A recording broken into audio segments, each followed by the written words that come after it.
Hi guys, ako nga pala si Warren. May binibenta ko ako sa Black Fruit before Cyborg Race mga idol. Full gear na rin to. Tapos naka Human, CDK, saka Soul Guitar mga idol. Tapos naka Gravity Fruit na rin to na admin panel mga idol yan. Yan, WB Kizaru. Labit pagka WB, ibig sabihin nun talagang Warren Villasquez mga idol.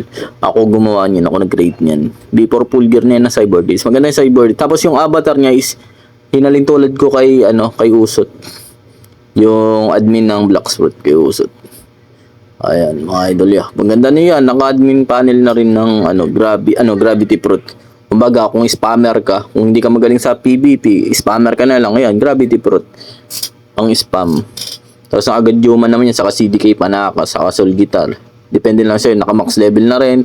22k fragments o tapos 24M belly pag nag-on sa Dragon Fruit, bilhin nyo na. Follow and share. Salamat sa mga support.